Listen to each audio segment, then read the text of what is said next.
Oh, Father, we do thank Thee for the Sabbath day. It's a day where we can come aside. You have sanctified for us so we can worship Thee. We thank Thee that You have provided for us personnel who can instruct us, who can give us learning, help us to understand the things that Thou hast in Thy word.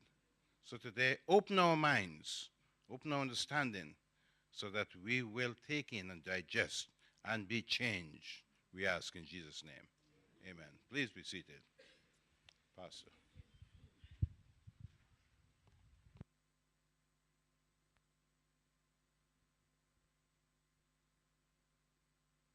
One, two, okay, excellent. Okay, I had a very good lunch, excellent fellowship, and if you feel anything like I do, you're ready to sleep. You know, when we were at college, we used to call the period after lunch, we used to call it the graveyard shift. And to make it worse, we used to have church history straight after lunch. So I am trusting that what we're going to do this afternoon will keep us awake and will keep us alert. It's going to be very interactive. We have a collective wisdom in this room. So what we want is for us to have an interaction so that you will share of your experience, share your knowledge, so that we can learn from each other. Is that okay? If you have nothing to share, we're not going to take very long. Okay. So we want to have a dialogue so we can learn from each other. This afternoon we're going to be looking at relational boundaries. Okay. Let's begin by defining our terms. What are boundaries? Limits, okay. No trespassing. Yeah. Thus far and no further. Okay? Yeah. Anybody else? Again? Territory. So boundaries mark out a specific territory. Let me give you a definition. Well, everything you've said is good. Boundaries are property lines, visible or invisible, which define what belong to me, my responsibility, my limits or my standards, and my limits. So there are all types of boundaries that we can have. We can have physical boundaries, like fences and walls, doors are physical boundaries. Our skin is a physical boundary. And we decide, who we allow close to us. If I have a conversation with you, there's some people that invade personal space. They talk to you and they're right in your face and they make you feel very uncomfortable. We decide, where our boundary lines lie. There are emotional boundaries. There are all types of boundaries. So we need to establish good mental, physical, and emotional and spiritual boundaries. No trespassing. So if we know what belongs to us, we know what does not belong to us. If we know what our responsibilities are, then we are clear on what our responsibilities are not. So we need to have very clear boundaries in all of these areas. Lack of boundaries causes all types of problems. One of the things that a lack of good boundaries gives rise to is the blame game. We see the blame game in the Garden of Eden. Adam blames Eve and God. The woman that you gave me, so if you didn't give me a defective woman, Eve blames the serpent. And this blame game goes down through the generations. We see it in our relationships today. What is the purpose of blame? What does blame do? Blame shifts responsibility. Not me. It was her fault. It was his fault. It was circumstances. Now, in the Garden of Eden, God asked several questions of Adam and Eve. Adam, where are you? Who told you that you were naked? Have you eaten from the tree of which I said, thou shalt not eat? What is this that you have done? Now, when God asks these questions, was he seeking information? No. He knew. So, the purpose of the questions were what?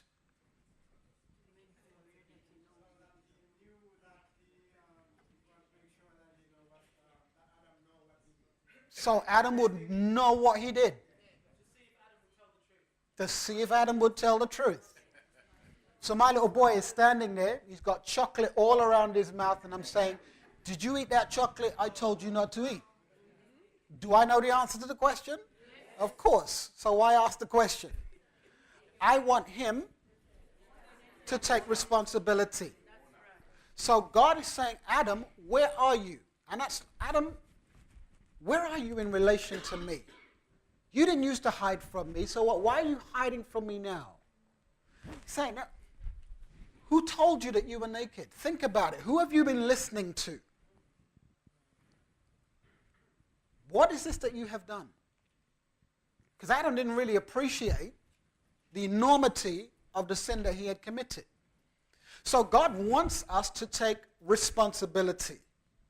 And we can only take responsibility if we refrain from engaging in the blame game.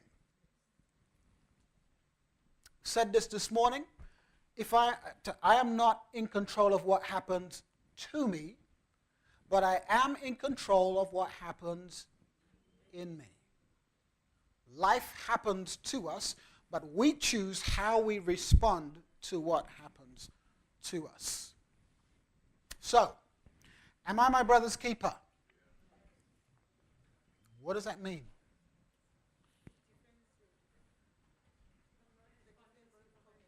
It's a... Yeah, the comment, when he said, am I my brother's keeper to God, Cain's comment was defensive, but we're saying that, yes, we are our brother's keeper. But what does that actually mean, to be your brother's keeper? We look out for each other. What does that mean? We take care of each other. We are responsible for each other. What does that mean? What are we responsible for in relation to each other?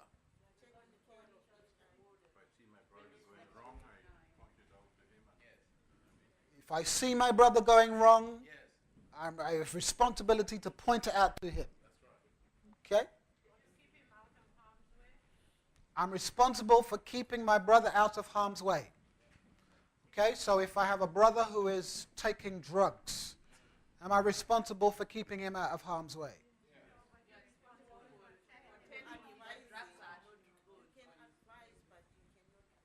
I can advise him, but I can't restrain him. Okay. Helping each other when in need. Okay. Can I borrow £10, please?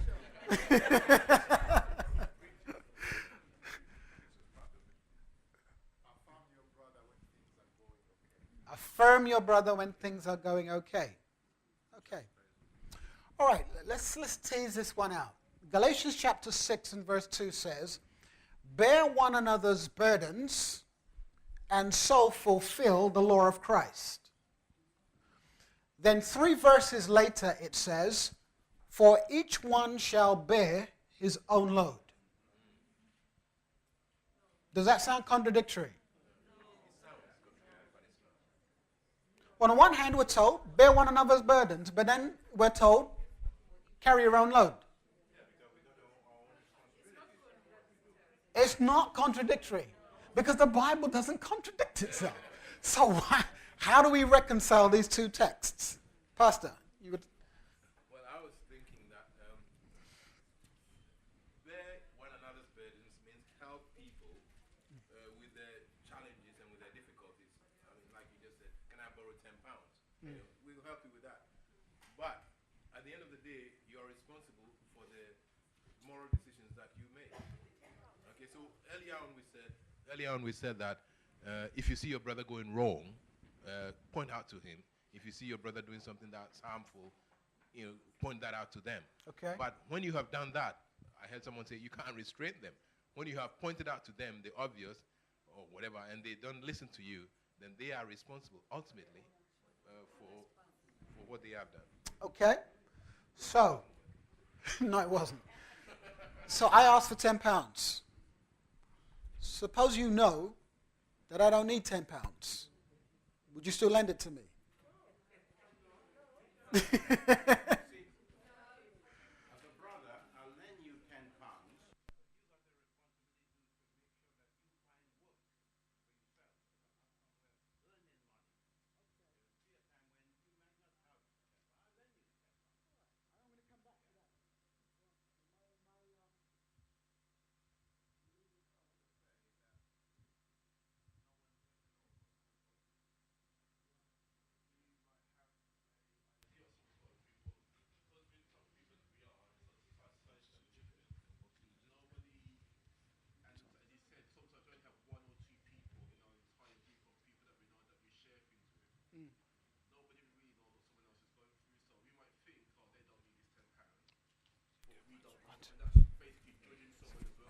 Yeah.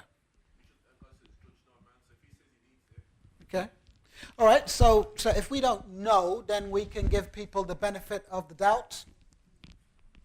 But if you know I don't need the £10,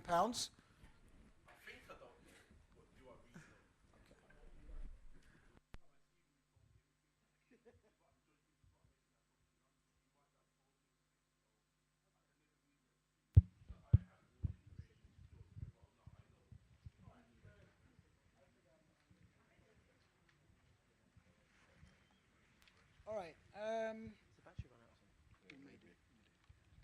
Thank you. What I'm looking at is how we reconcile these two texts, because we're looking at responsibility. How do we know what we're responsible for and what we're not responsible for? When I say that I am my brother's keeper, what exactly am I responsible for and what am I not responsible for? Because I could say I'm responsible to help the poor and then give away every living penny that I have. That's not responsible. Okay, so where do I draw the line? You have a responsibility to yourself. Okay. All right, sis?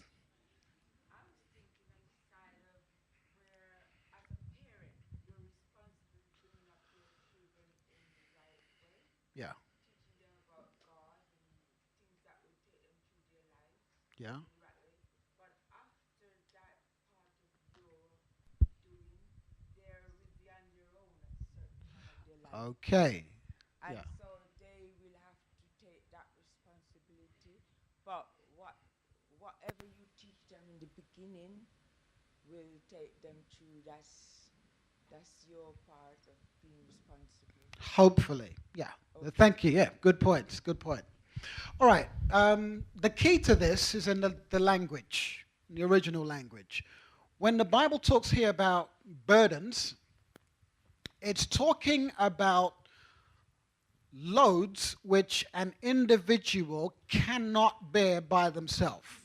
It's talking about big boulders that I cannot shift by myself, so I need somebody to come alongside me to help me shift this boulder. So I can't do it by myself. The loads talking about here is talking about rocks, things that I can carry. And the problem in our relationships sometimes is that we treat our boulders like they are rocks, like we can move them when we really can't.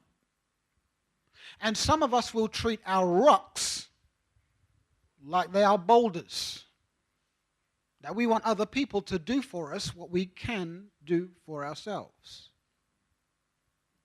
So, you have a 19-year-old, healthy young man living in your house who is capable of working but chooses to lie down on the sofa watching daytime television all day and eating you out of house and home, and you continue to feed him, you continue to give him pocket money, and you do not require him to do any housework.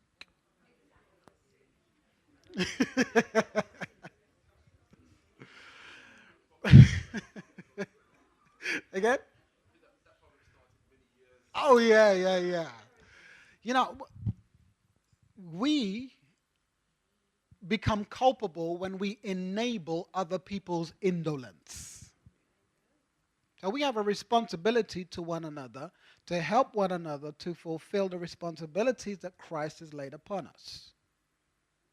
So, when it comes to responsibility, I am responsible to you, but I am not responsible for you. Here's a question which often exercises pure minds. Am I responsible for my wife's happiness? No? No? I'm not responsible for my wife's happiness. How many of you say, yes, I am responsible for my wife's happiness? I am not one of them. How many of you say no? How many of you not committing yourself? All right. If I'm not responsible for my wife's happiness, why am I not responsible?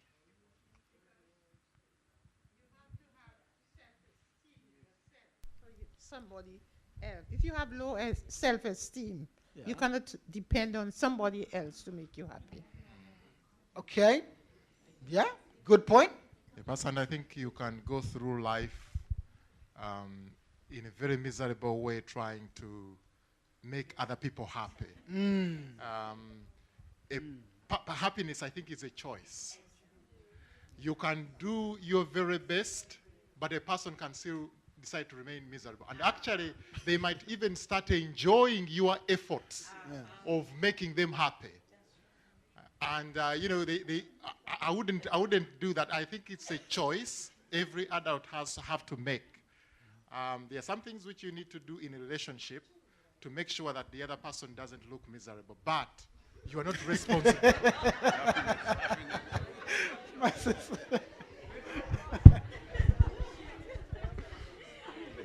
Anyway, I think you got there in the end. That's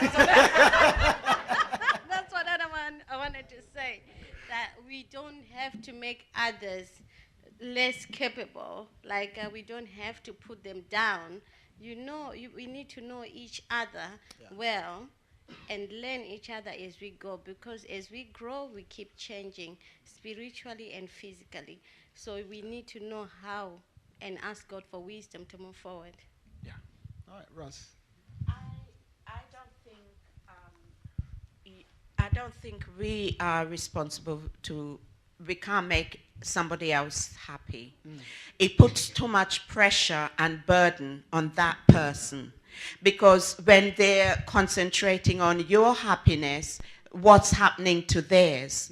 So each person is responsible for their own selves, but yet you have to do what is in your power to enable that person to get on with their life and get on with making themselves happy. Okay. The thing is, we cannot measure happiness. And because we can't measure it, therefore, we cannot quantify it in terms of saying, she's happy, she's not happy. Some people are happy just sitting and not even smiling. Some like a broad grin. Therefore, I'm not responsible for my wife's happiness. Okay, thank you. Last 2 points, and briefly. Yeah. Can people make you sad? Yes. So why can't they make you happy?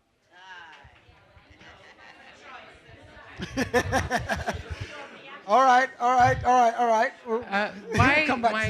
point is just that the same way you've chosen to be with that person and you've done your vows, it's the same way you have that responsibility to you can either make them smile or not.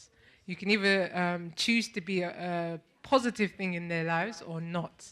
I do believe there is an element of responsibility, not fully, but there's an element of responsibility that your spouse should contribute to their happiness, to someone else's happiness, to opposite happiness. I'll come back to what Brother Moses has said, and I think he spoke great wisdom. My responsibility is to love my wife. Hopefully, her happiness will be a byproduct of me loving her. But it's possible for me to love her and yet she still not be happy. So while I desire, crave, I want her happiness, it is not my responsibility to create her happiness. Is that okay? So my responsibility is to love. It's to all those things we looked at this morning, 1 Corinthians 13, Galatians chapter 5, that's my responsibility. And that's not just about the marital relationship. That's in our relationships generally. We have a responsibility to love and to understand love from the perspective of the agape. To remove it from the realm of the kind of Hollywood, sentimental feeling thing. Love is a decision of the will. Love is what Jesus Christ did on Calvary's cross. He didn't feel like going to the cross. He made an intentional decision to go to the cross based upon his value of love. So, when we talk about our responsibility to other people, we are responsible to love them. But how they respond to our love is not our responsibility. And it's important to understand that, because a lot of people struggle with guilt, or because, this other person, I do everything I can and I can't make them happy. Well, hey, it's not yours. It's not yours. If you are a healthy individual, you know how to draw the line between doing what you can to influence other people in a particular direction, and not feeling that you are responsible for how they react to how you relate to them. So vitally important to hold on to that point in terms of relational boundaries. Now, God set the example. Backtracking for a moment, do you think Jesus wants everybody happy? He wants people happy. Does Jesus make everybody happy?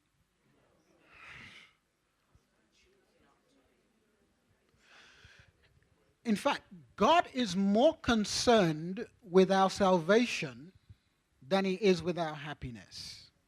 See, happiness is really based upon happenings, what's going on around us. What we look for with Christianity is joy. Joy is an experience that is not dependent upon circumstances. So you got Paul and Silas sitting in a prison cell with a prospect of execution the next morning, and what are they doing? They're singing praises to God, because their experience was not based upon their circumstance. Their joy was based upon their relationship. So happiness is not the goal of life. Salvation is the goal, and happiness is a byproduct. Yeah? Okay. God sets the example. He defines himself as separate from his creation, including us.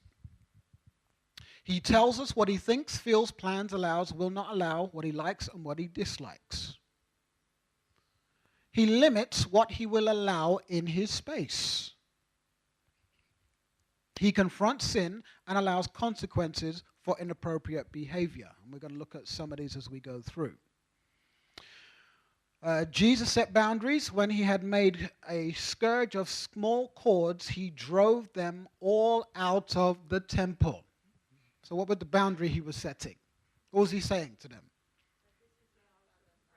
This is my Father's house. You don't do that stuff in my Father's house. And Jesus, what was what was the emotion when he was anger? Is it okay to get angry? Depends what you're getting angry at. But in certain circumstances, anger is the appropriate response. In fact, I remember reading one time Ellen White says, sometimes if we don't get angry in certain situations, that itself indicates a sinful mindset. Certain things should upset us. If we see injustice, that should make us angry. If you can sit there impassive when young children are being abused, there's got to be something wrong with your what's the phrase I'm looking for? What do they call a conscience? Your moral compass. Thank you. See, it needs a lot of people to present this thing. Jesus set a boundary. Doesn't happen in my Father's house. Get behind me, Satan. You are an offense to me. Now, is it important to consider people's feelings when we set boundaries? How do you think Peter felt when Jesus said this to him? How did he feel? How do you think? Maybe hurt? Those words would have cut him to the core, I think. Was Jesus concerned about how Peter felt? So should we be concerned about people's feelings when we set boundaries?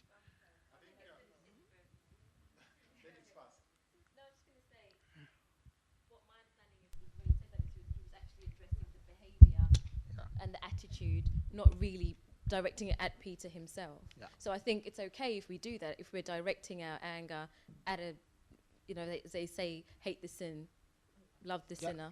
Yeah. Yeah. In addition to that, I think boundaries should be set based on principles rather than feelings. Yes. Yeah. Excellent. Any others? It also depends on the relationship you have with that person. I have my close friends who can tell me anything, and I will be just happy, and then there will be someone else who come and tell me the same thing, and I will be angry. And I'm sure here also Peter knew exactly what Jesus was saying because they had the relationship there. Good point. I often say to our church leaders and some of our senior folks that if you're going to pull young people up about what they're wearing or what they're doing, make sure you have a relationship with them. If the only reason you talk to them is to pull them up about stuff, then why should they listen to you? If they don't know that you love them at heart and you are concerned about them as people, why are they going to listen to you? So if you see that young people are doing something that you don't think is right, send somebody else who has a relationship with them to talk to them. Because for the very reason that my sister says, they will listen to people who they know care about them. Yeah.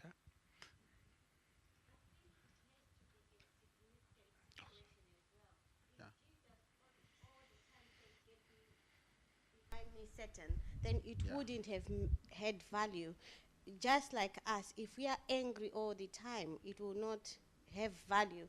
But if there is a significant event and we are angry about it and show that you truly mean it, it will make sense. Yeah, these are wise words.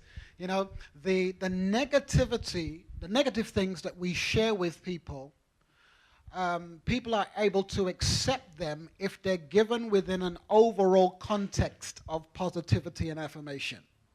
But if what you're getting all the time is negative, negative, negative, negative, then that's gonna break the relationship. So thank you for those words. But the point is that we should consider people's feelings. Emotionally intelligent people are sensitive to how they affect other people by what they say. That's why we talk about speaking the truth in love. But people's feelings are not the primary factor. because Jesus probably knew that Peter was going to be upset by the words that he spoke, but it was more important for Jesus to alert Peter to the fact that at that point he was allowing the enemy to influence him. So consider the feelings, but do not avoid addressing issues because you think it might upset people. I'm going to come back to that in a short while. So, carefronting. We spoke about that this morning. Speaking the truth in love. When you share what you share, what is motivating you to share it? Are you truly concerned for the other person, or are you simply riding a hobby horse? So boundaries require consequences. Whatever a man sows, that will he also reap. The problem in many of our relationships is that we interrupt the reaping process. We intervene before the individual has a chance to learn the lessons they need to learn. Now, there are certain times when it's not wise to allow the reaping to happen. If you have told your child, don't play in the street, and they play in the street and you see a car approaching, it would be inappropriate to allow the law of the harvest to work itself through.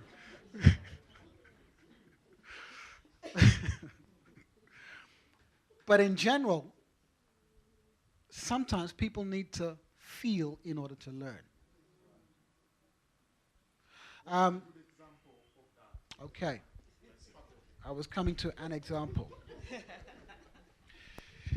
Let me give you a serious example. If an individual's in an abusive relationship, abusers, whether it's emotional abuse or physical abuse, abusers do not tend to change unless they are compelled to change.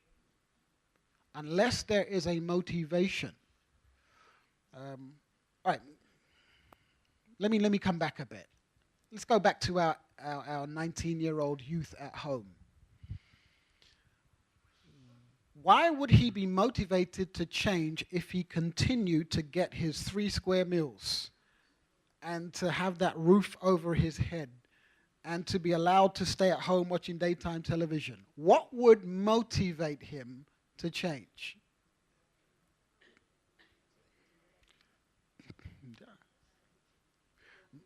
Yeah. Listen, you clean up or you get out. You know, there was a placard that somebody made mention of. I looked it up on the internet. It said, message to teenagers, if I can remember right. Message to teenagers. Those who think you are treated unfairly by your parents, now is the time to act. Leave home and make your own way while you still know everything.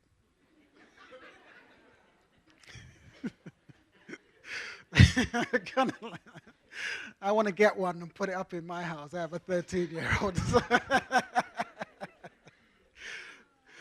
But the point is that unless you are confronted with serious consequences for your inappropriate actions, you're not motivated to change.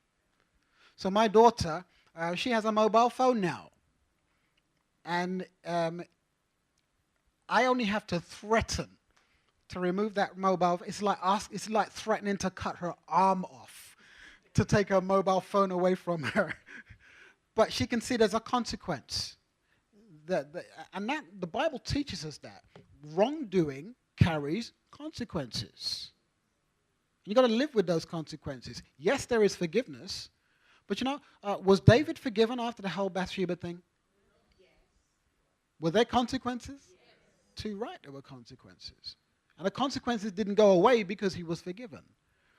So boundaries, appropriate boundaries, need consequences because oftentimes people will not change unless they are compelled to change. So boundaries require assertiveness. What is assertiveness? What is assertiveness, or what are the alternatives to assertiveness? Stand by your word. Yeah. It's not aggression.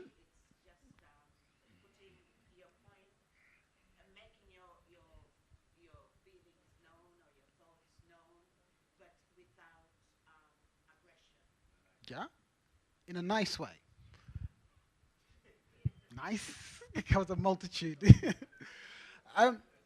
The alternatives are aggression, which is where you assert what you want, you say what you want, but you do it in a way that disrespects other people or tramples over their boundaries. Passivity, which is what? Passive, yeah. You let people walk all over you. No, yeah, I won't say it because, they might get upset. So you don't say what you need to say simply because you don't want to rock the boat. You want an easy life. Assertiveness allows you to say what you need to say, but at the same time, respect other people. One of the biggest problems in our church, one of the biggest issues in marriages is a lack of assertiveness. Couples don't address the issues which need to be addressed. In the church, we let things happen because we're fearful about what brother so-and-so or sister so-and-so might say. Because I'm good friends with this person, I don't want to upset that friendship, so I won't say what needs to say. If you love somebody, the responsible thing to do, if you see them doing something that's wrong or they're going down a track which might lead to their destruction, the responsible thing to do is to confront, to hold them accountable. And that requires assertiveness. Assertiveness requires courage. Why does it require courage? Because you might have to rock the boat. We're talking about lunchtime. Assertiveness requires a level of vulnerability. You've got to expose yourself. You've got to take a risk. But love, you can't love without taking risks. You cannot love without taking risks because you risk rejection. Once you come to people like that, open, you're vulnerable. The alternative is, I heard people say things like, "Oh, I've been hurt before, and nobody's ever going to do that to me again."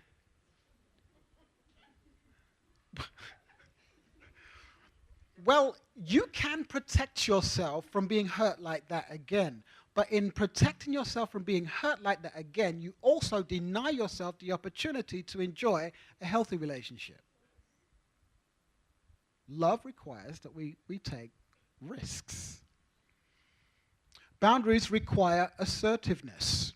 From the outset, establish and keep good limits.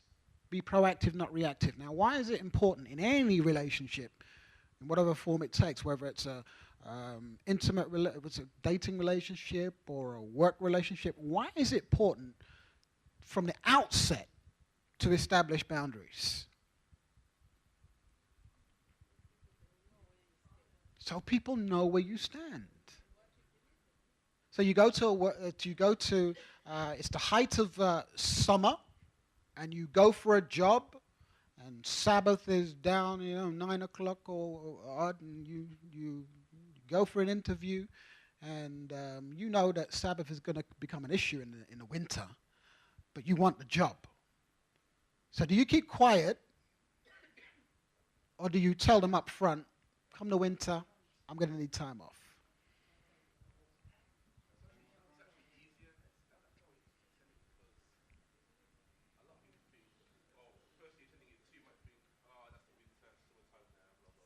Yeah.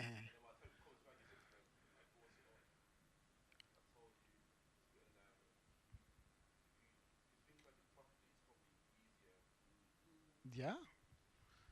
But be honest and upfront with people. because you knew, when you knew this was going to become an issue. So be upfront with people. Once they know what your boundaries are, they can decide whether they want to do with your boundaries. But you be clear about what your boundaries are. I remember when I was back again, college days, went for a job. I didn't realize that the job required you to work on Sabbath. And so as soon as I heard that, I said, sorry, no can do. And she said, but we have Adventists who we have an Adventist who... I said, you know what? That's their choice to do whatever they want, but these are the principles that I live by, and sorry. Let people know what your boundaries are. Young people, when they start dating, the time to establish the boundaries is at the very beginning. Have the discussion. What are your physical how are you going to prevent from messing yourselves up?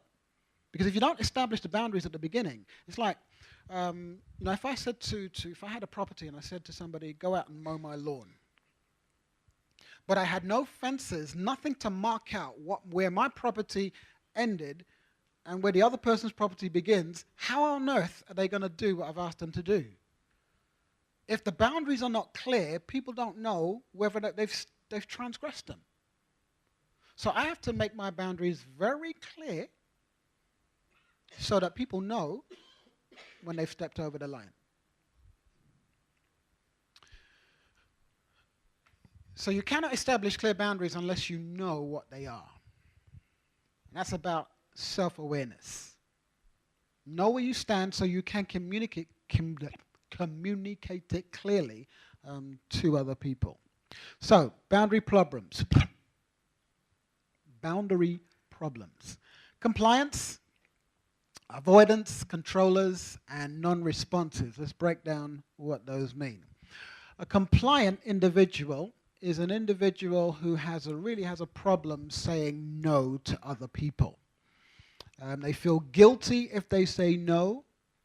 They can't set boundaries. So the compliant individual is the type, we have many of them within the church. These are the individuals that we burn out.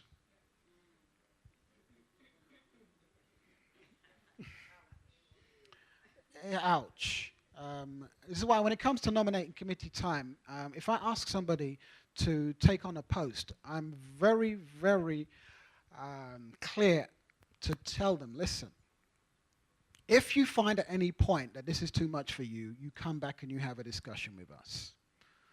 We appreciate that if you take on the responsibility, but we need to monitor the situation because, and I don't know how it is in Stratford, but the general trend is that 20% of the people do 80% of the work.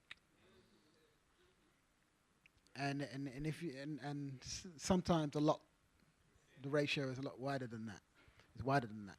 So, and what we tend to do is we load the people who are willing and work them until they have very little to give. We need to protect those precious people. And we need to somehow get those who are not pulling their weight to pull their weight. You know, I like the phrase that our responsibility is to comfort the afflicted and afflict the comfortable. So that we can close that ratio up. So compliance are those people who will say yes to the world, but they have a problem saying yes for themselves. Then you've got the controllers. They tend to be the aggressive people or know how to manipulate.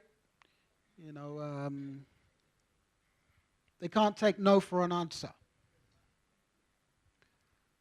And they know how to manipulate and violate other people's boundaries. So, and sometimes they do it with guilt. You know, make people feel guilty. You know, I really need this. If you don't do this for me, they can make you feel. Non-responsives, they set boundaries against the responsibility to love. So non-responsives are individuals who kind of emotional shutdown. So they don't really engage with other people. Then you've got avoidance. They set boundaries against receiving care from others. So the avoidance are the people, do you need some help? No, I'm fine. No. Yeah, but you really look like you're struggling. No. So they have a real problem receiving help from others. And all of these are boundary problems. Compliant avoidance are the prime candidates for burnout, because they will help the world, but they don't receive help for themselves. You know anybody like that? These are the people we need to protect. All right, some of the types of boundaries. Our words. Let your yes be yes and your no be no. You know, when I learned the word no, you know, sometimes children, when they're growing up, when they learn to say no, that's all they can say. They say no to everything. You know? When in my adulthood, in my ministry, when I learned how to say no, it was so liberating. You know, years back, I have to admit, I came that close to burnout. And burnout is not about being busy. Burnout is how you deal with what resources you have to deal with the various challenges that you have. So one person's burden might be light to another person. It's how you deal with the what you have to cope with. So I came very close to burnout, and I learned from that time that, you know, I have to take care of myself. And one of the best ways to take care of myself is to learn to say no. To learn to say no, it's important. But the thing is, when you become assertive and you say no, sometimes people don't like it. That's why I say to my colleagues, especially the young guys who are just coming into ministry, there are a lot of people who have expectations of the pastor.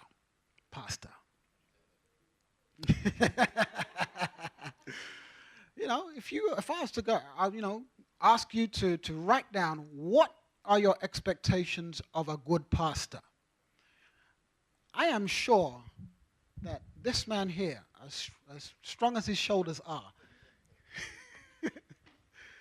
could not possibly fulfill those expectations unless he was Superman. So, bearing in mind, I know that I cannot possibly meet the expectations that are out there.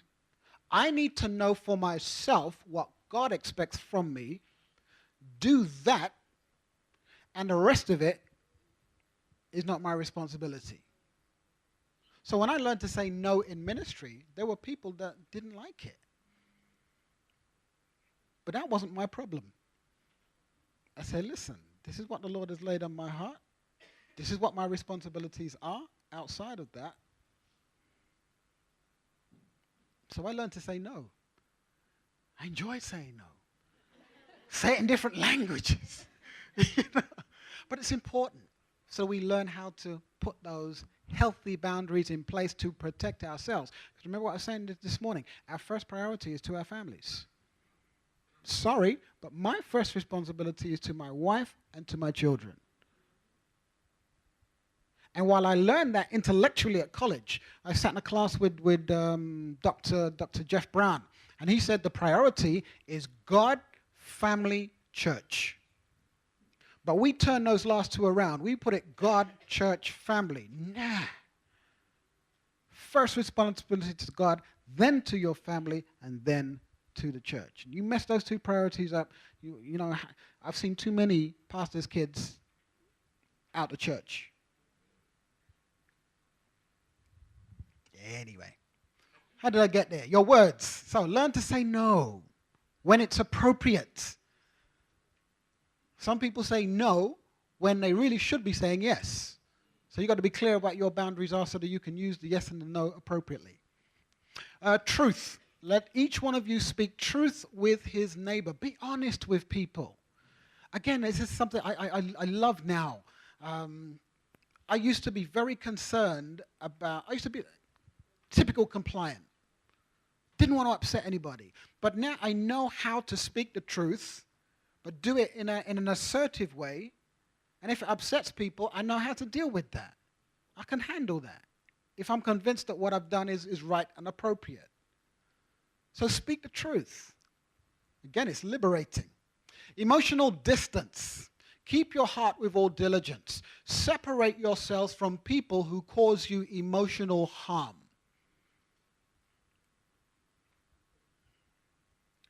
Consequences. We spoke about that. Let him be to you as a heathen and a tax collector. There is debate about how we should relate to a heathen and a tax collector. Sis? Yeah.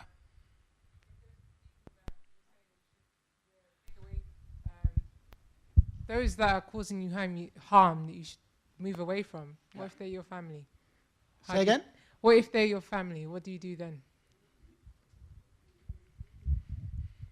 Your primary responsibility is your personal salvation. Your emotional health is part of that. So if your family members are placing your salvation, your emotional, spiritual health in jeopardy, then you need to take whatever action you need to take to safeguard those things. And if that means separating from them either physically or emotionally, then that's what you might need to do. Is that? Physical distance. As in the case of physical abuse, you might need to physically separate yourself from the person that's causing you physical danger. And we need to be careful as a church, because sometimes we tell people who are in abusive situations, you are married, you have to go back to X. And I say X because, you know, when we talk about abuse, we think about men abusing their wives, but it works both ways. And when we hear about men abusing women, we take that seriously. When we hear about women abusing men, we smile. But it works both ways. And so if you are in physical danger, you have a responsibility to safeguard yourself and your children if there are children in the situation. Other people, in a multitude of counselors, there is safety. I'll leave that one right there. Okay. Why do people make bad choices in relationships? Hastiness. Can't wait. Yeah. Why else? Insecurity. Okay. Fear of being alone. Yeah.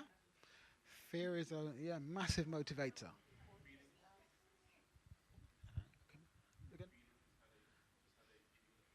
Yeah, going with your feelings. Again, we spoke about this in terms of emotional intelligence. Emotionally intelligent people make decisions based upon their values and their standards rather than based upon their emotions. Sis, you said?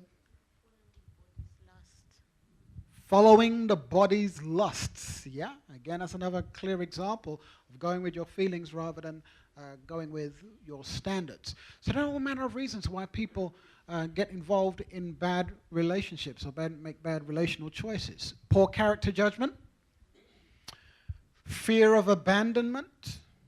You know, there are many people who will stay in really bad relationships because the fear of being on their own is worse than the abuse they might be experiencing in their relationship.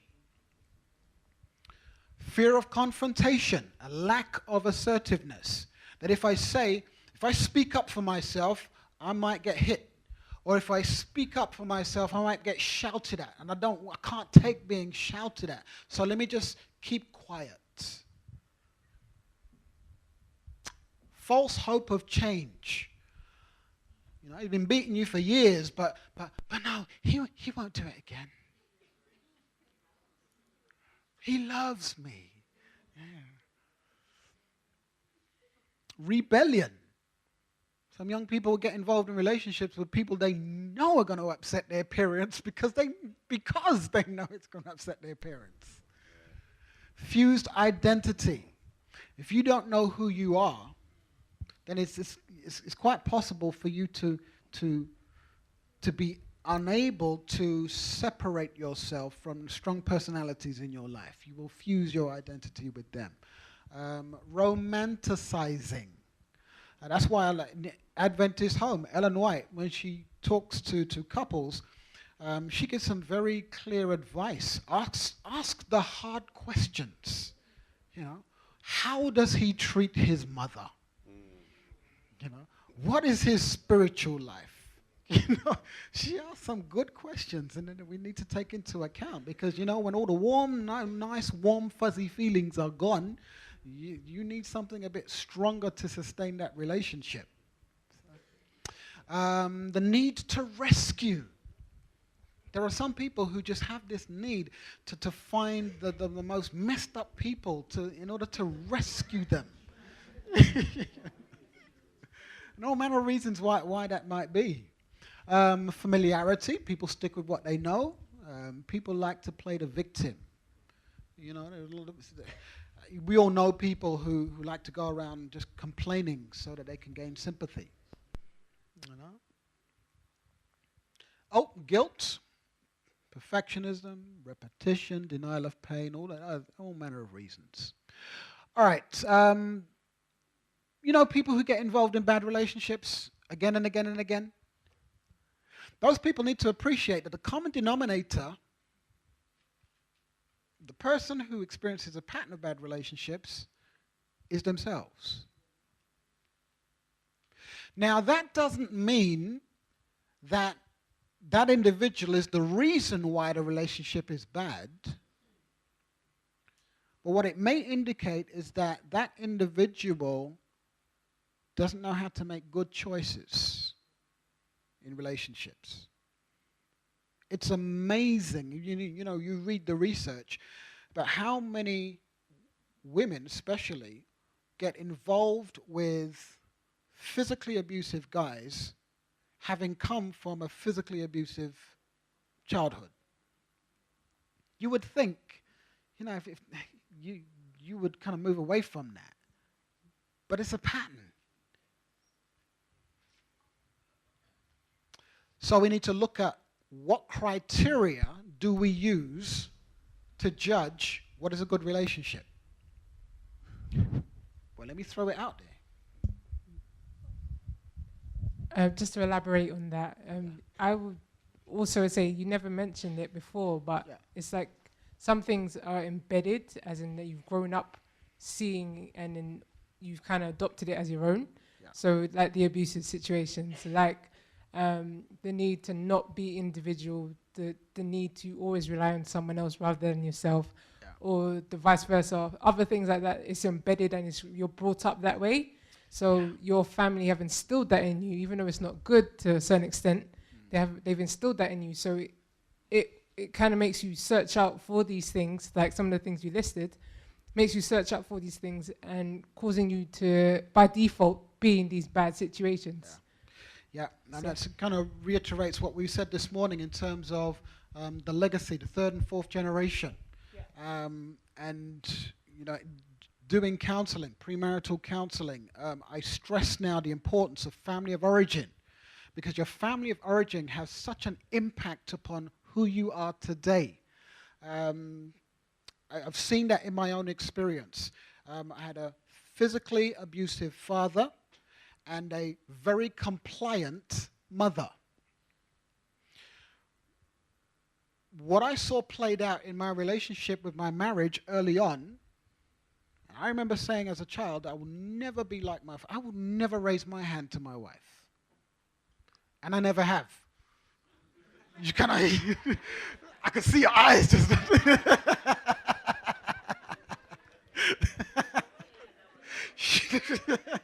Let me make that clear, okay? What I recognize, however, is that patterns of relating, I took on certain patterns of relating. So while I wasn't physically abusive to my wife, I took on my father's passive aggression.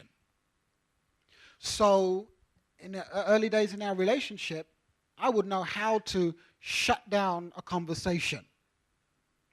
I would disappear into my cave to avoid issues.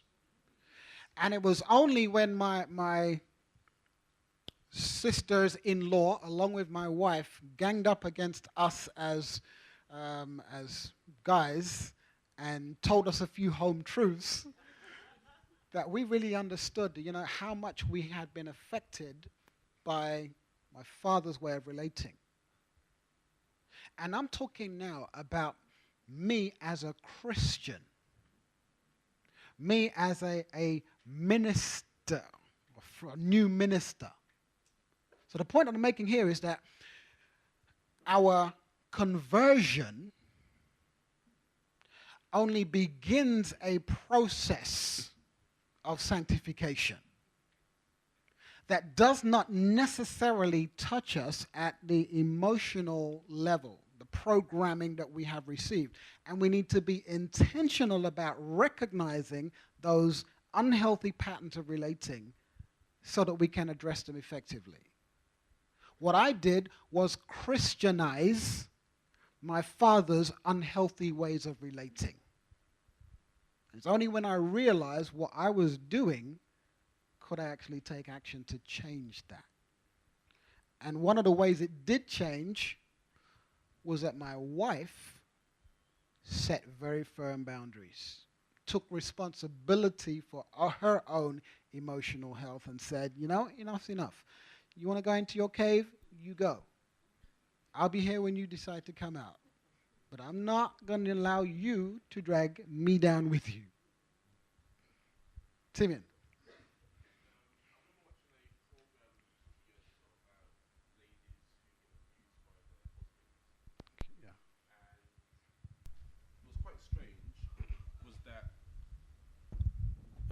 I'll start again. I was watching a program many years ago about ladies that get abused by their husband, and what was strange was that there were some ladies in the group who was there for the first time, and they got quite surprised when they found out that this wasn't normal. They thought this is what everybody else goes through. Yeah. This is all wives get hit by their husbands if they burn the toast or don't do the food how the husband likes or something like that. They thought it was standard procedure. This is just how life is. But the problem is that if you're brought up thinking something is normal, it's wrong, but you think it's normal, is there a problem when nothing comes into your life to show you that there is actually another way? Absolutely. The problem is how does something come into your life then to say, what you're going through isn't normal, this is how it should be? I mean, that's the whole thing we were talking about this morning, about breaking the cycle. That unless something happens intentionally to intervene to show you that there is a different way, you're just going to perpetuate what you know. And you're absolutely right. There are many people who have this understanding that people who love you beat you. Because that's love, Because every time it happened, I'm only doing this because I love you. And that's what was drilled into them. So that's why we need, the grace of God.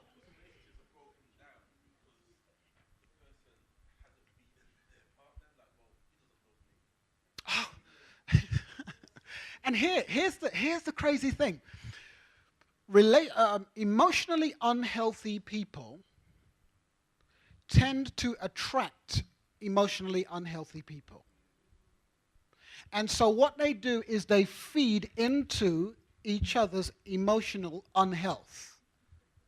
The term is codependence. So you get the control freak will not seek to marry another control freak. They will find a compliant person to hook up with. But here's what happens. When the compliant person discovers or claims back their power, becomes assertive, there has to be a change in the relational dynamic. So, if the compliant person now decides, you know what, enough is enough. I'm going to take control of my life. You are no longer going to treat me like a doormat. What do you think the control freak's going to do? He's going to say, oh, okay, fine. He's going to resist. And more than likely, he's going to up the ante to bring the relationship back to homeostasis, back to how it was. That's why we say that, how many people does it take to change a relationship? How many people does it take to change a relationship? One. Now listen to the question.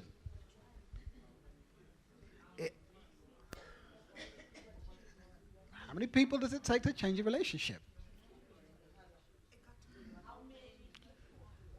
It only takes one person to change a relationship.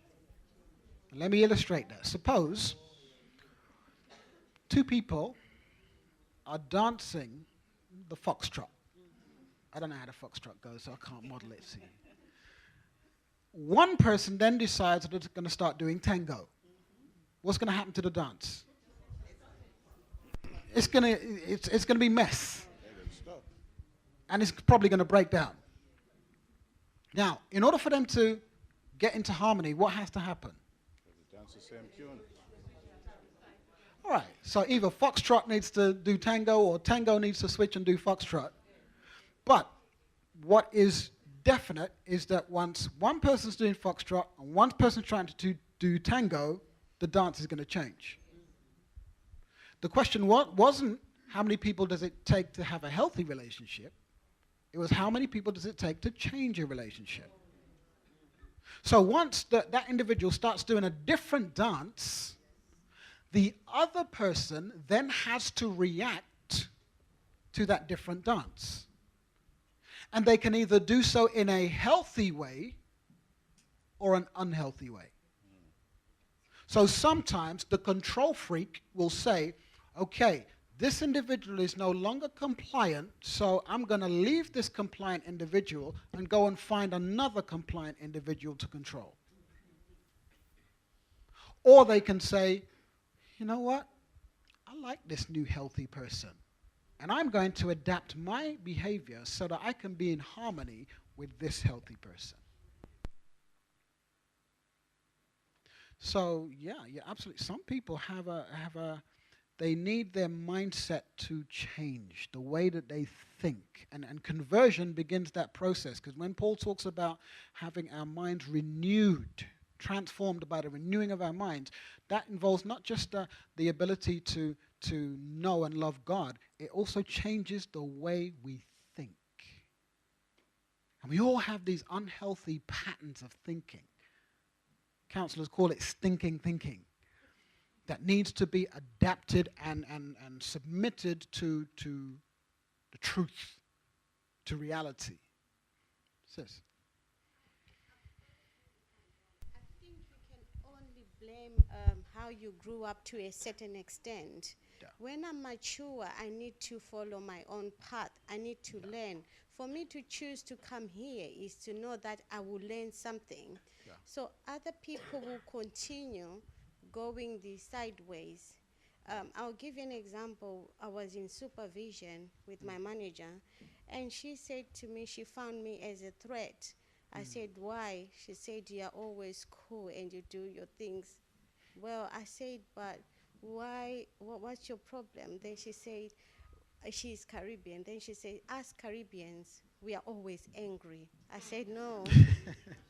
You choose to be angry. It's not all of them. Yeah. I said to her, in my church we've got so many Caribbeans, but they are not always angry. Yeah. But you are choosing to be angry. So you need to find either books that can help you or find a better path Yeah. or friends to relate to. Yeah, I mean, you're absolutely right. You know, we who know better do better. So there's only so much that you can, you know, we mentioned it this morning, that our past can only hold us if we choose to perpetuate the past. So we can do things differently. So thank you for that. All right. Why do you look at the speck in your brother's eye, but do not consider the plank in your own eye? So before we start pointing the finger and saying, oh, this person's to that, and this person's to that, and the reason why this is that, what are you doing to perpetuate the situation?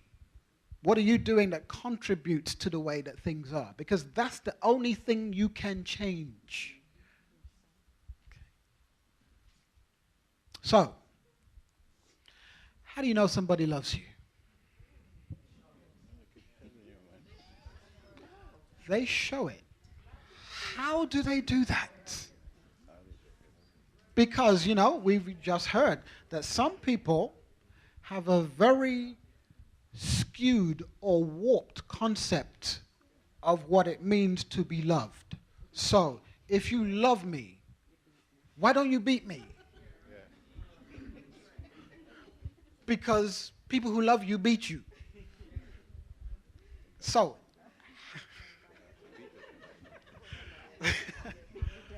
how do you know that somebody loves you? What criteria do we use to judge that somebody loves you? Break that down for me. What does that mean? Okay, there we go. Go to the top of the class. We need an objective criteria to judge what it means to love.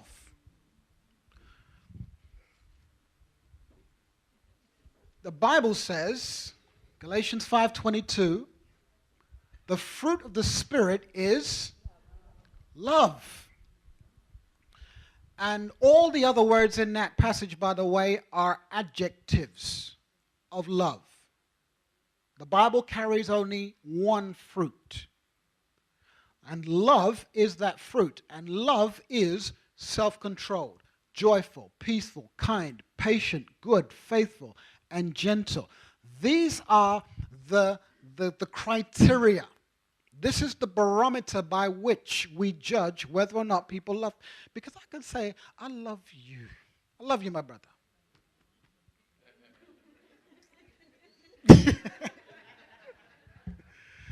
But how does my love measure up to the standard in Galatians chapter 5? I can say I love my children. But is that I have this warm, affectionate feeling toward them, but I let them run riot? Sometimes, Pastor, when people talk about love in relationship, they don't measure it on those whatever joyful, peaceful. They want you to tell them. I say, you haven't told me you love me. Do you know it's taken months without hearing that? Well, it shouldn't take months. But they don't say, I've noticed it because you've not been gentle for the last week, or you've not been kind. They want to be reminded. And sometimes you're tempted, should I record a tape and just conveniently play it as a reminder? Or I don't know, Pastor. Just very romantic. Here's a tape.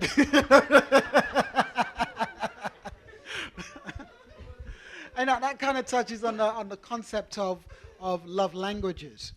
How do we communicate? And that's going to be different from person to person. I know you're playing devil's advocate. But how many times, just as you mentioned that, how many times does God tell us in His Word that He loves us? You know, I mean, you're familiar with that old anecdote of the guy who says to his wife, and his wife says, "Oh, you never told me you love me," and he says, "Well, I told you that the day we got married. If I change my mind, I'll let you know." No, we need constant reminding. And in the same way that God tells us over and over and over again how much he loves us, in our relationships, we need to affirm, constantly affirm. And whether we do that through our, why are you laughing? Is somebody misbehaving over there?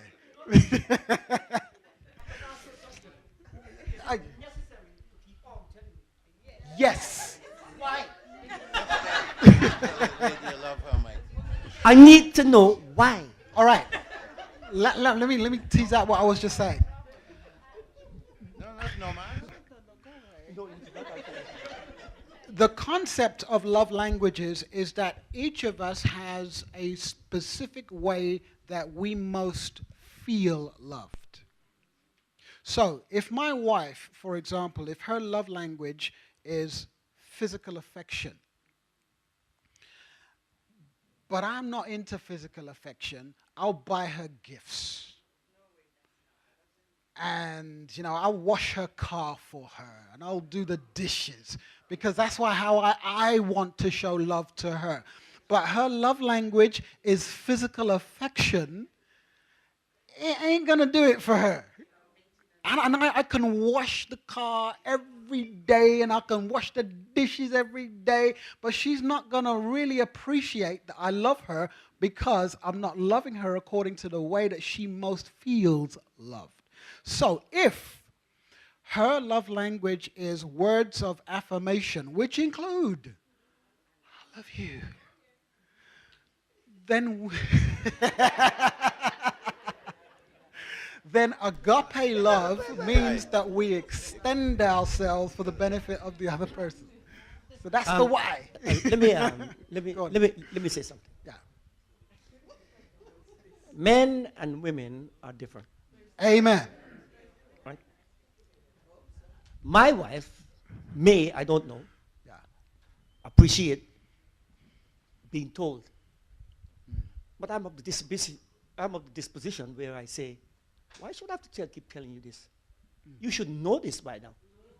Oh. What? No, here, wait a minute. Here. Let me ask a question. Does a marriage that's been going 47 years last without love? Yes. Yes? Well, something wrong. Yeah, something is wrong, all right? Yes. You know what? One of the things and I'm not directing this comment at. One of the things that, we talk about the statistic of one marriage in two ending in divorce.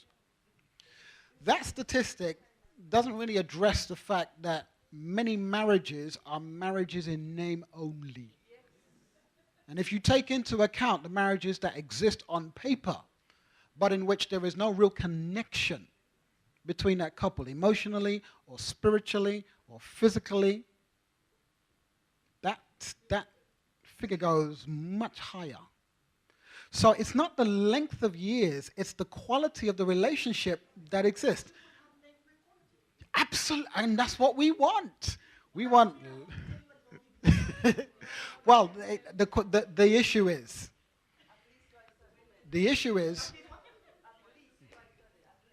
No. Here's the issue, and you see, folks. Shh. The issue is what works for you.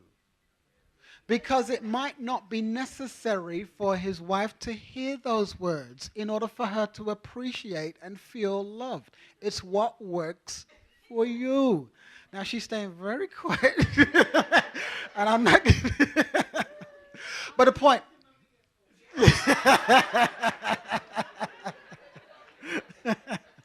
Yeah, there are no hard and fast rules. Okay.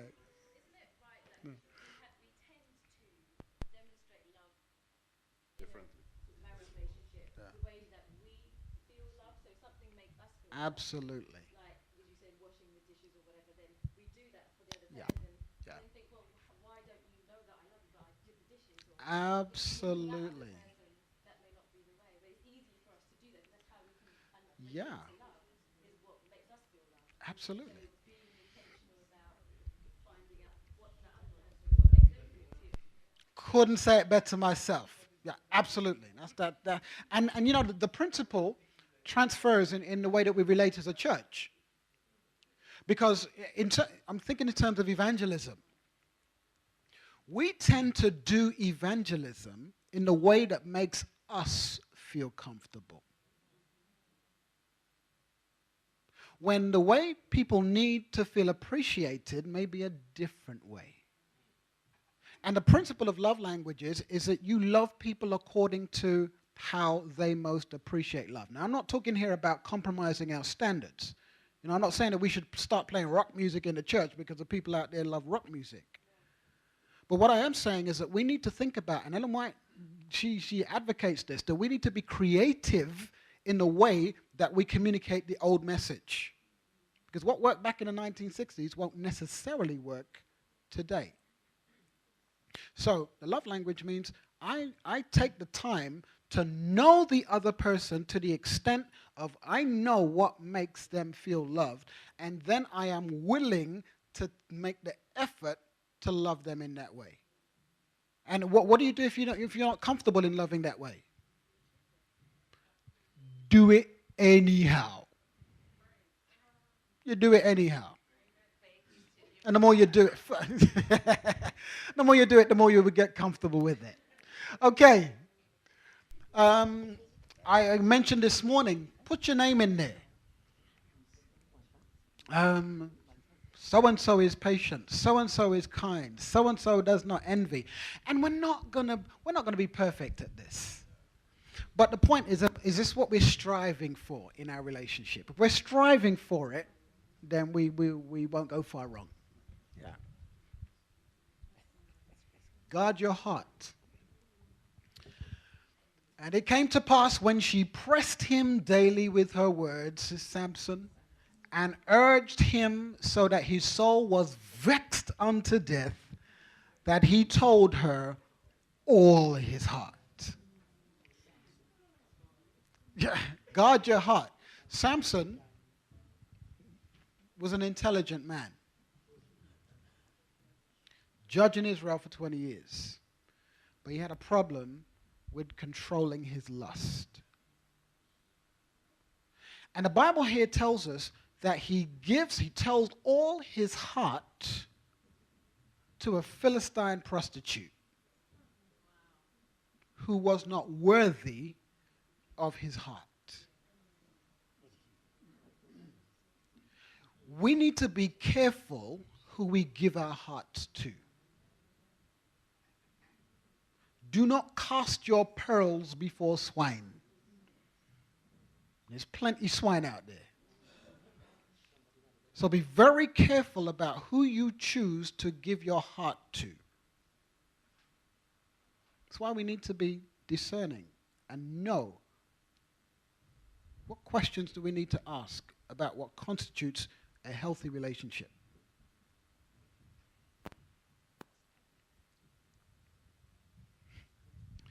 Be clear about what love is. In his book, The Road Less Traveled, there's an author called M. Scott Peck, and he makes the distinction between real love and being in love. What do you think the difference might be? What would characterize being in love that would be different from real love? What do you think? Yeah. In love, he says, the in-love experience is euphoric. It is delusional. It is self-centered. It is it's based upon feelings. It is short-lived. It is effortless. And that's the way, you know, how many of you ever been in love? Oh, God. You know, you remember those warm, fuzzy feelings you used to. It was that long ago. You're going to get yourself in trouble.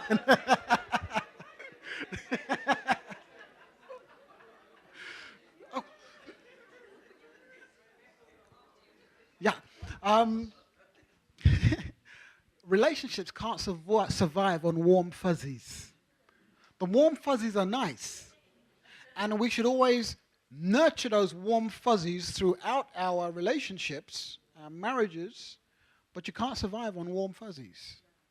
Agape love needs to be there through the thick and the thin. So Scott Peck talks about the fact that in order for relationships to survive, we need to, in quotes, fall out of love in order to develop mature love. And when he says fall out, that doesn't mean that you stop the romance and etc. It simply means that your love needs to mature. Rachel. Real love, do you need to be in love? I've never had that question before. In order to experience real love, no. Because remember, real love, Jesus says, love your enemies. So even if you don't, in the absence of nice feelings, Martin Luther King said during the civil rights struggle, he said, it is hard to like people when they are burning your churches and killing your children and lynching your men. But Jesus didn't say like your enemies, he said love your enemies. And love is greater than like. So, but bringing it back to the relationship, the in love paves the way for real love. But you can have real love for somebody without the in love, because the real love takes many different forms. But if we're talking about an intimate couple relationship, I suppose, those folks who have arranged marriages and arranged marriages that work, they do it the other way around. They start with the real love and feelings develop over time. So I'm thinking on my feet here. So yeah, I suppose.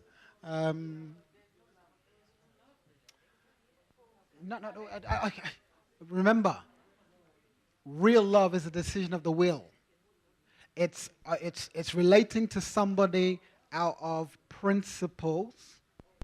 The principle of love, agape love. So because if you say there's no love, can we love our enemies? You don't have to have warm feelings towards somebody to love them.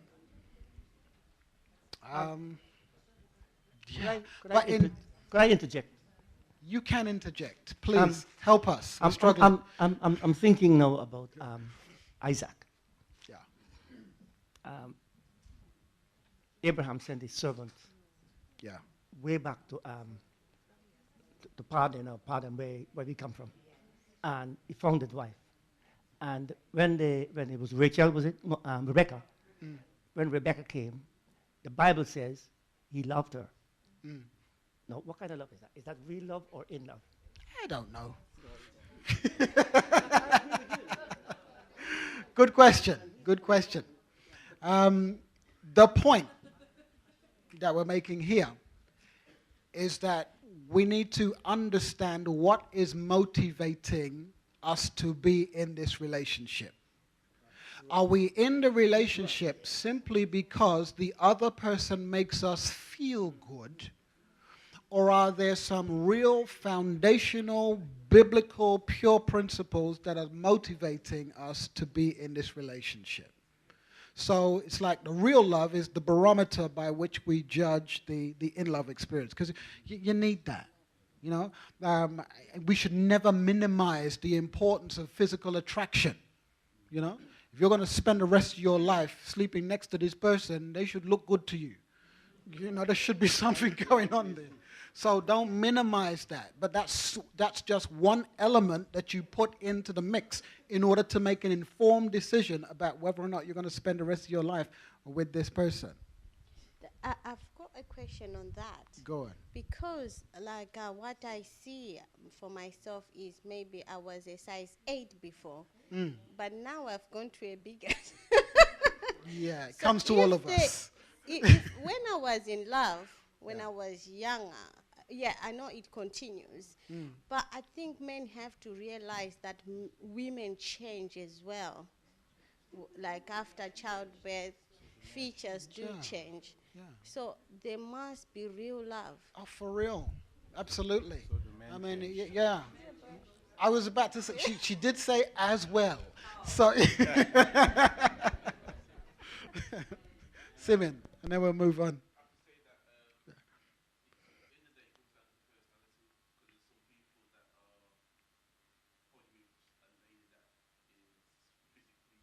Yeah, yeah. There's no depth. Yeah, yeah. Absolutely, absolutely.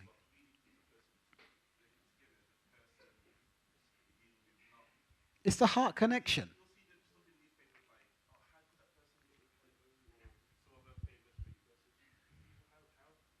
Mm.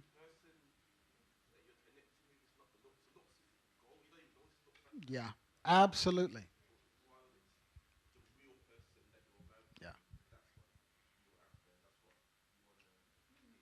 that's the bottom line. Absolutely. Okay, so effective boundaries can protect us from unsafe people. And unsafe people come in all types of shapes and sizes. And I'm not talking about physical size. C.S. Lewis said, of all bad men, religious bad men are the worst.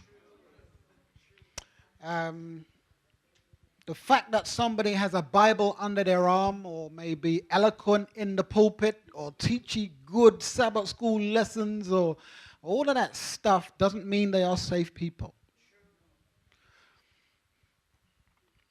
Religious people put Jesus on the cross. Religious, Seventh-day Adventist, health reforming, tithe returning individuals, and we will never tithe like the Pharisees tithe. We will never health reform like the Pharisees health reformed. We will never attend church like they did, but they put Jesus on the cross. And religious bad people are the worst because they are convinced that when they do their bad things, they're right. God is on their side. End time, we read it in Revelation, it's the religious bad people who are going to persecute. So just because somebody is outwardly attractive, charismatic, we got to look further than that. I know many individuals who are church leaders who do very effective work in the church and go home and beat their wives and have no relationship with their children.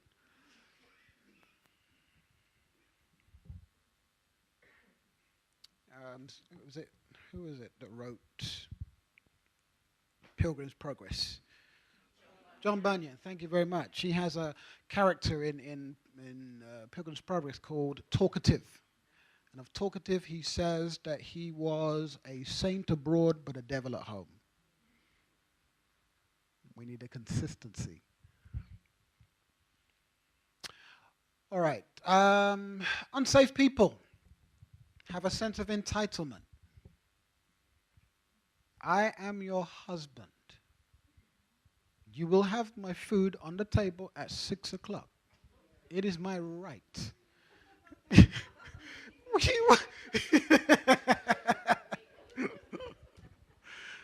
No, but unsafe people, they have this sense of entitlement. And we breed this within the church, and we were talking about this. That in the church, we have this sense of entitlement. We deserve.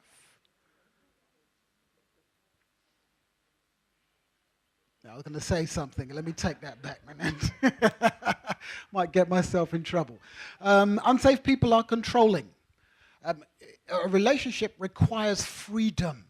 If you don't have freedom in the relationship, you don't have a good relationship.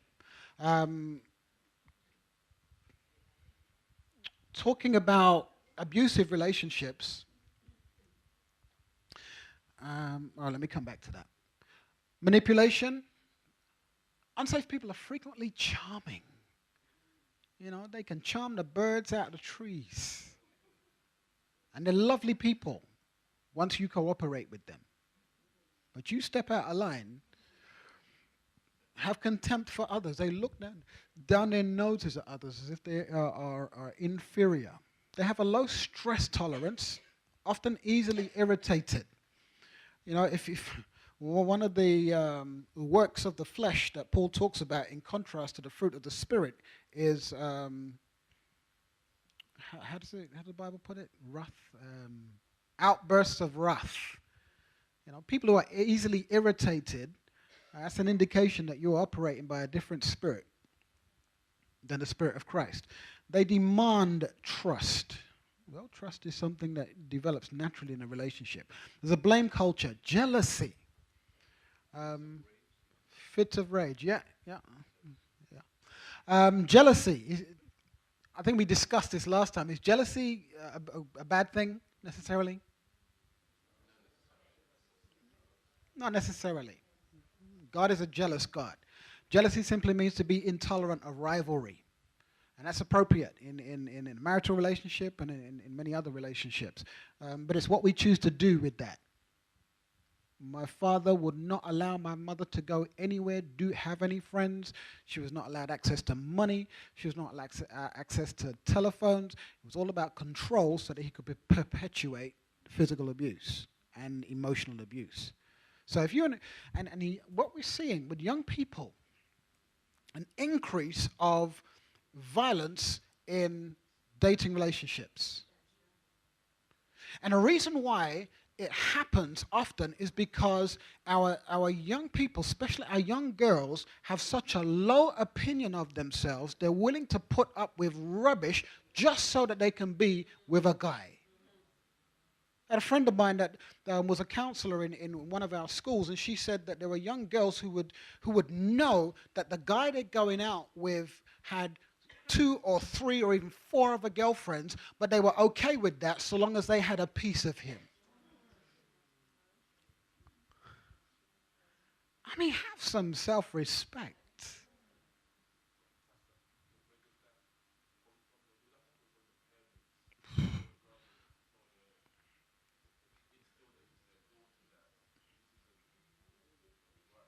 Yeah. Wherever it's coming from, you know. Peer pressure.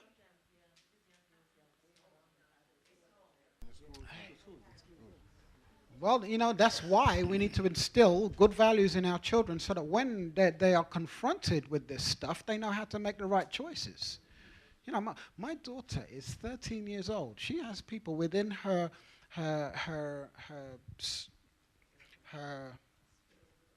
sphere. Put it no higher than that. Within her sphere.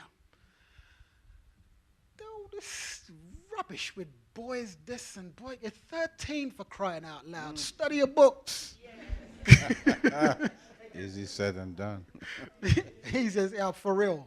I was just thinking, it's not that they get this from their parents, but our young people, they have their idols, which is not God always. Yeah.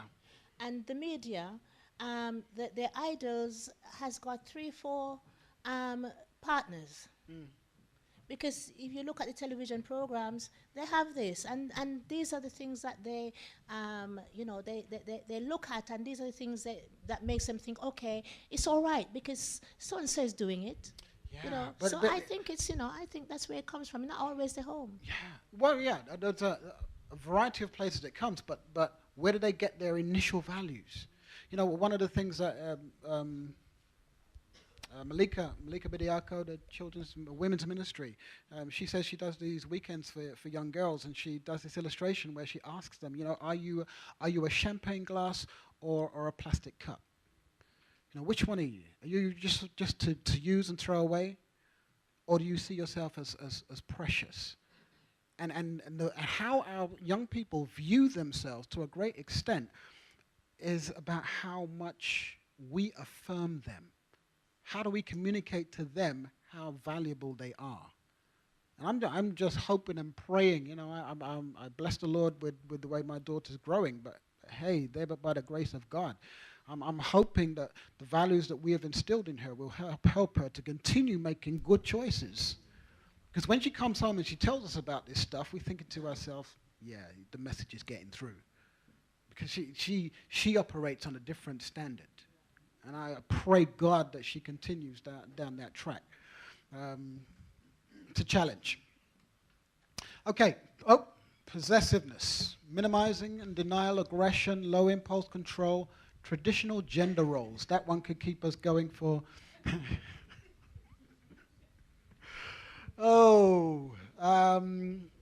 They avoid responsibility, they resist growth and change, and also they can be very dishonest. I've seen individuals who are pillars within the church, but when it comes to situations that cut across what they want, they can be very dishonest and manipulative. Interpersonal traits: they avoid closeness instead of connecting. They are more concerned about I than we. They resist freedom instead of encouraging it. They condemn rather than forgive, and they lack stability, consistency, and they lack confidentiality. By the way, there are notes that go along with this presentation as well, so you will... Okay. It is said that you get what you tolerate. So there are certain traits that we should not put up with in any relationship. Shouting, cursing, sulking, door slamming, guilt tripping, withholding money, criticism, threats, ridiculing, restricting friends, physical violence, stonewalling, undermining, spiritual abuse. You know what stonewalling is? Stonewalling is complete emotional shutdown. You go into the cave, don't want to talk, end of story. Put the wall up. Spiritual abuse. Spiritual abuse is when somebody in a position of spiritual authority uses that authority to harm other people. So whether you're a parent, whether you're a church leader, whether you're a husband or a wife, you know, you tell your children, if you do that again, Jesus won't love you. That's spiritually abusive. All right, let's begin to wrap this up. No such thing as love without freedom. We've kind of touched on that. Paul says bad company corrupts good character. Bad company corrupts good character. And this is not just about who we choose to run around with. That's about who we allow headspace to. So I'm talking about the music that we listen to, the books that we read, the things that we access on the internet. If we allow these individuals headspace, we're keeping company with them.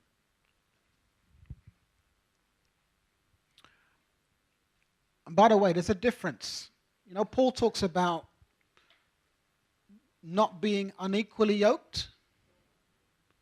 And what do we generally associate with? What when we use that phrase, unequally yoked, what are we generally talking about? Marriage.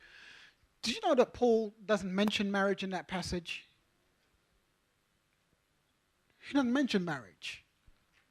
What Paul is talking about in the passage is the union of righteousness with unrighteousness.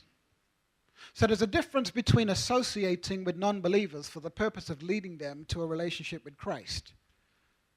There's a difference between that and associating with unbelievers for the purpose of participating in their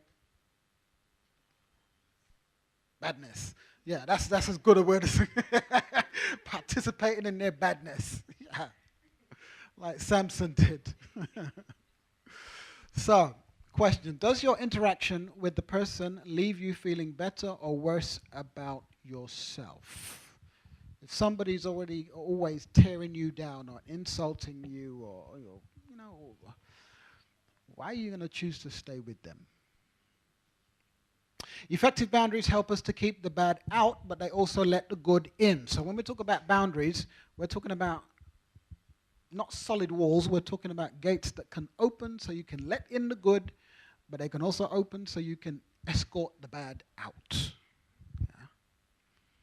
That's why the point I mentioned earlier about protecting yourself from bad people, if you take that too far, you also refuse to open the gate to let good relationships in. So what is a safe relationship? Number one, draws us closer to God. If you can't move off this first base, then you need to seriously reevaluate whether or not you should be in that relationship. If you love me, then you would. Well, if you love me, you wouldn't ask me to.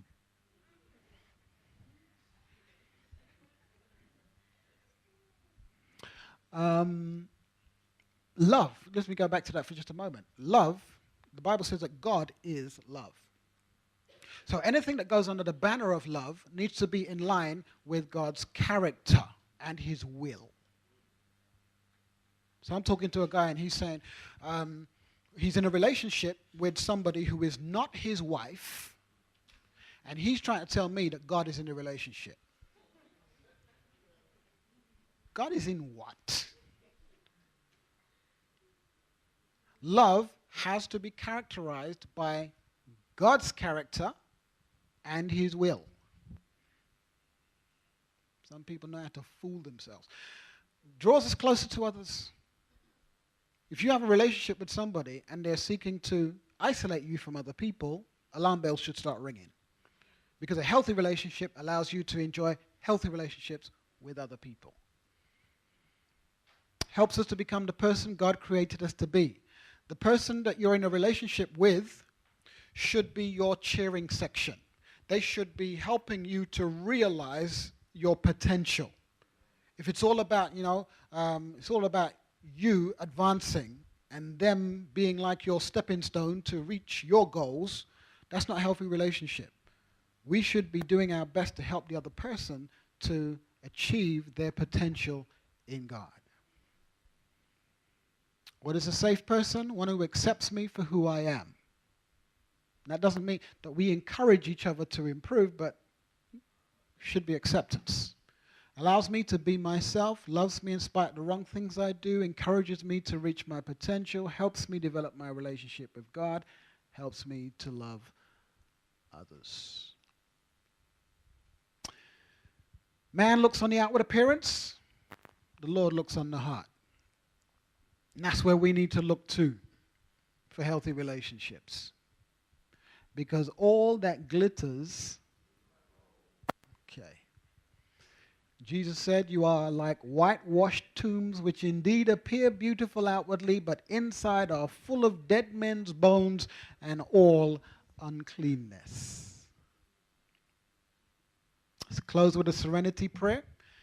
God grant me the serenity to accept the things I cannot change, the courage to change the things I can, and the wisdom to know the difference. This is a great boundary prayer. To know what you can affect, what you can't affect, and what you need to just accept. Thank you for your attention. It's been fun. The notes I will give to Elder Gary electronically. You can make arrangements to get them from him.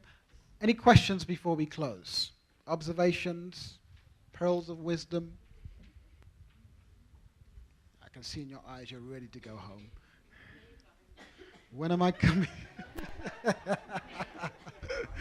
Good question. I have no.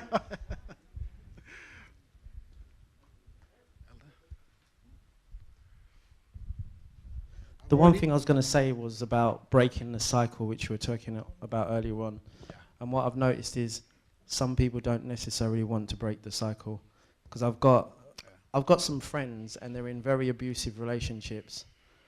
But even when they've exited those relationships and got into a relationship that's not abusive, they miss the abusive relationship. I don't know why, but especially like girls, especially. And I remember even an incident where I was walking down a high street and a guy was basically beating, 9 shades out of his girlfriend.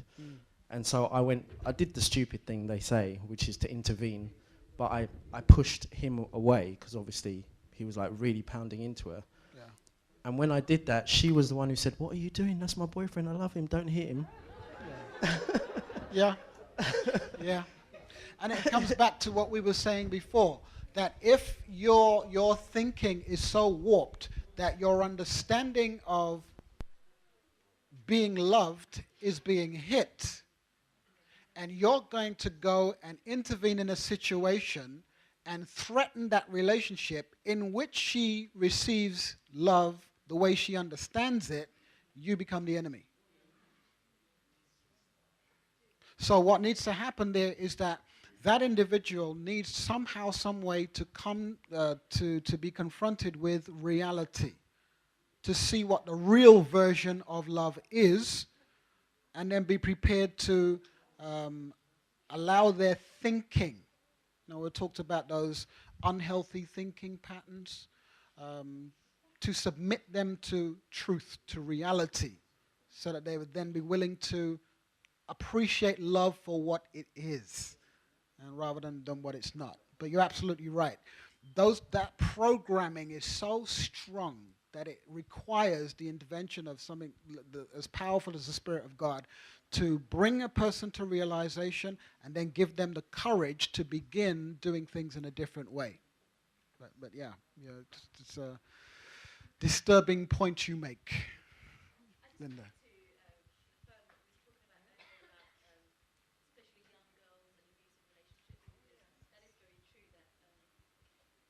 True that it's getting more serious. And the thing is, even if you listen to the music these days, and I went through my phase of college and listening to hip hop music, and there were songs out there that women will be singing saying, you might have had him for one night, but he comes home to me, and kind of laughing at the other woman, but really you think that's quite sad because the joke is actually on you, but it's that kind of mindset, but it makes it seem like in culture it's acceptable, and you should just be happy to settle for whatever you can get.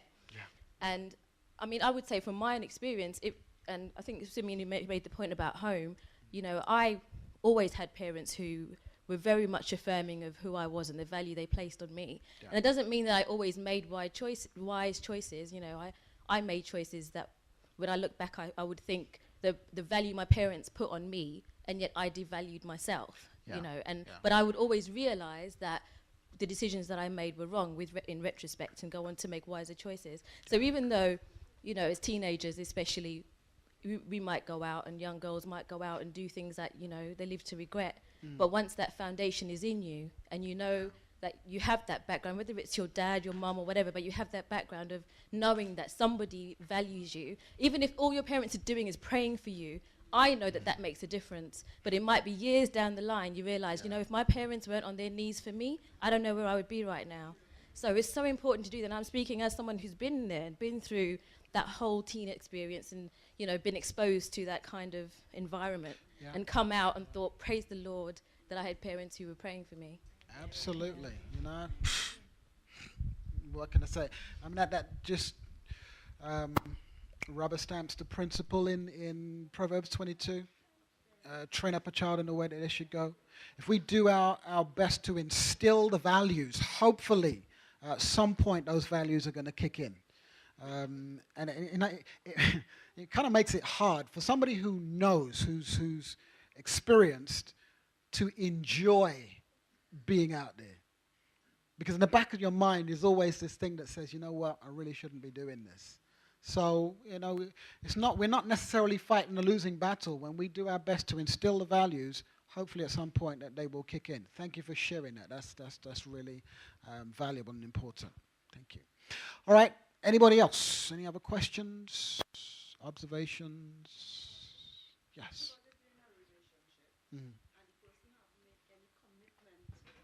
Like ask you in hand to marry you or anything like that, but they are setting boundaries and ultimatum. If you don't do this, this will happen, and we're talking about Seventh-day Adventists. I'm not sure I understand the question. Okay, you're in a relationship. Okay, you're dating, and the person haven't made any commitment to you to lead to a marriage, and they are giving you ultimatum in life. If you don't do this, this will happen, and if you don't do that, that will happen. How do you deal with a situation like that? Did you want to answer that one? Yeah, you know, if the person, if the individual, has the individual earned the right to make demands upon you? Well, then again, even if you were married, could that individual have the right to make those kind of demands? No. So that the individual who's on the receiving end of that needs to evaluate whether or not they're in a healthy relationship. And if they come to the conclusion they're not, either they need to do what's necessary to change the dynamic of the relationship or get out of the relationship.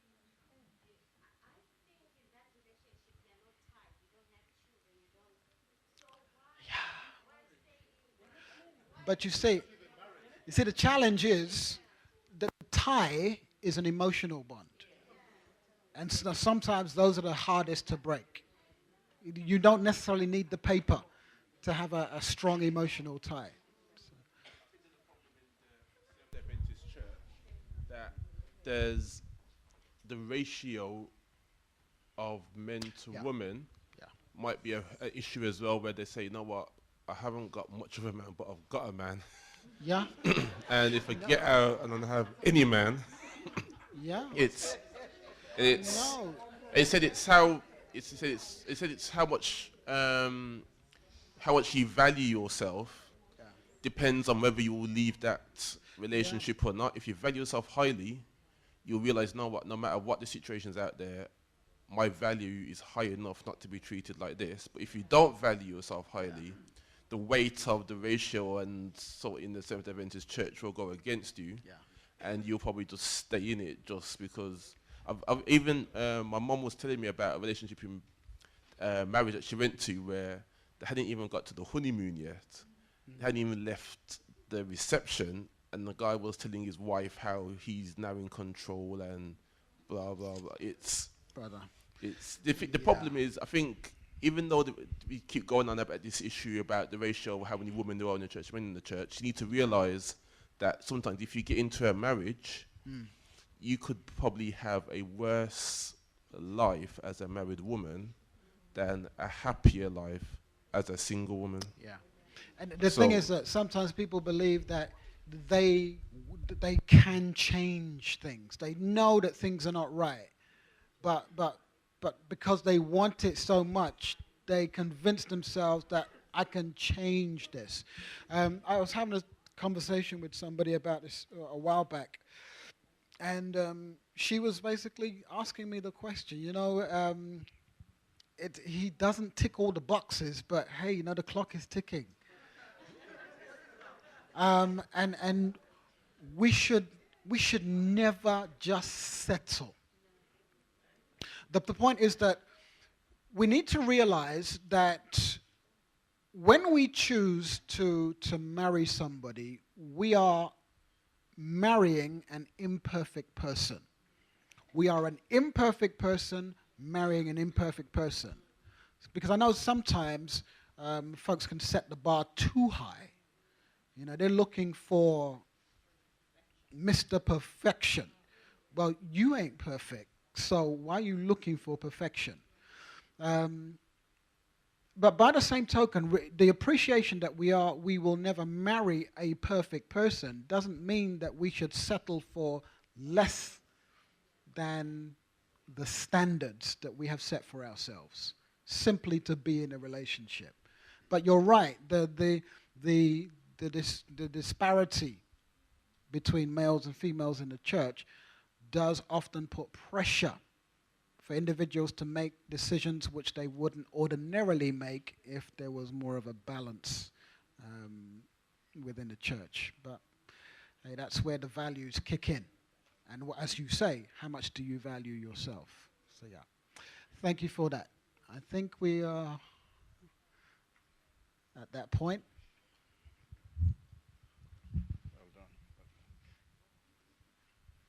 Well, then we have a feast today. Amen. Amen. You know, we have been having these over the last year, this year, and I'll speak to Pastor Ackie about next year or later this year. You know? He's a busy man. Leave it with me. Leave it with me. A very persuasive fellow. But, yeah? Just a quick one. One of the things we're looking to do in family ministries is to identify individuals who have a passion for ministry in this area. So you don't necessarily need to be in the family ministry department. But if you feel that you have a passion or a calling to work in the area of nurturing, strengthening relationships, then we're quite happy to have you on board with the training that we provide. So please don't feel that you have to be part of a department. I'm hoping that if you fall into that category, your church board will be minded to assist you with the cost of training. I didn't hear an amen, so I'm lifting up. But please, if you do have a passion in this area and you're interested in getting some training in family ministry, then please come and see me. The training that we have next, we've got a weekend, and Elder Gary has already mentioned that he will be trying to get a number of you coming, because it's going to be a joint training between children's ministry, family ministry, Sabbath school, and disability coordination. And that's in March the 8th to the 10th. But there is many other trainings that we'll be providing. If you are interested, we will get you on our mailing list to make sure that you are kept informed. Thank you very much. Okay. And on the notice board outside there, there's a list of different training for this first part of the year. So please have a look. And sorry to keep interrupting you. It's all right. How many of you have access to our family ministry newsletter? Oh, wow, one person. Okay. That's the newsletter that's pinned up on the notice board. If you want to receive it directly, then simply contact my secretary by email, ask her to put you on the mailing list, and you will get it directly, because we want to get this stuff out to the masses. Okay, thank you very much.